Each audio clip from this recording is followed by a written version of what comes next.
آپ نے حضرت عمر سے فرمایا عمر تیرے زمانے میں ایک شخص آئے گا، اس کا نام ہوگا اویس، اس کا قبیلہ ہوگا مراد، اس کی شاخ ہوگی کرن، اس کا رنگ ہوگا کالا، قد ہوگا درمیانہ، اور ایک سفید نشان اس کے جسم پر ہوگا۔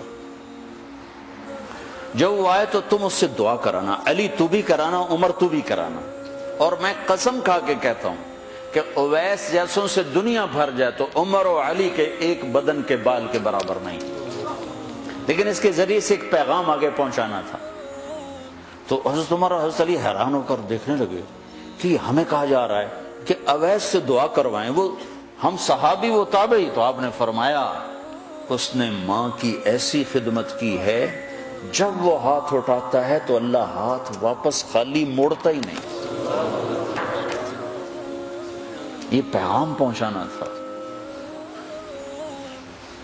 کہ ماں باپ کے آگے جھکو۔ جس دیش میں آپ رہتے ہیں یہاں کام کی رفتار بہت تیز ہے، ماں باپ اگر موجود ہیں تو کم ہی خوش نصیبوں والے ہیں جن کو کچھ اولاد کی خدمت ملتی ہے، ورنہ دیواروں کے ساتھ ہی زندگی گزر رہی ہوتی ہے۔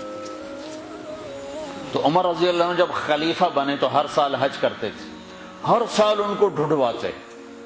اب مجھے یہ نہیں پتا درمیان کے کوئی سال ہوں گے کہ ایک سال آپ نے حج پر سارے حاجی اکٹھے کر لیے، ایسے اپنے سامنے کا کھڑے ہو جاؤ بھائی، سب کھڑے کر لیے، کہنے لگے بیٹھ جاؤ سارے یمن والے کھڑے رہو، تو سارے بیٹھ گئے، یمنی کھڑے رہے، کہ سارے یمن والے بیٹھ جاؤ، قبیلہ مراد والے کھڑے رہو، تو سارے یمنی بیٹھ گئے، مراد والے کھڑے رہے۔ اس سال میں یمن گیا جماعت میں تو اویس کرنی کے گاؤں گیا، ان کی جگہ پیدا ہوئے، جو ان کا قبیلے کے لوگوں سے ملا، اس علاقے سے گزرا، دیکھا کہ اچھا یہاں وہ ہستی پیدا ہوئی تھی۔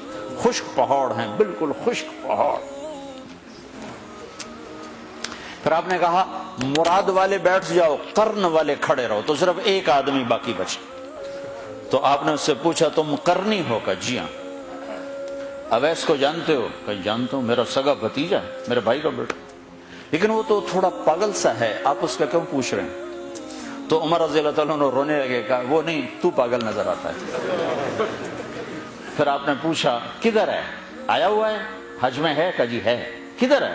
کہ جو اونٹ چرانے نکلا تھا عرفات کی طرف۔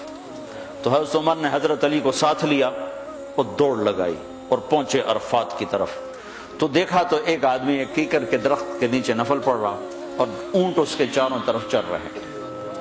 تو یہ دونوں حضرات بیٹھ گئے، تو انہوں نے اویس نے محسوس کیا کچھ آ گئے لوگ، تو انہوں نے نماز مختصر کر دی، سلام پھیرا۔ تو حضرت عمر نے پوچھا کون ہو بھائی؟ کہا جی مزدور ہوں۔ کہا تیرا نام کیا ہے؟ کہا جی اللہ کا بندہ۔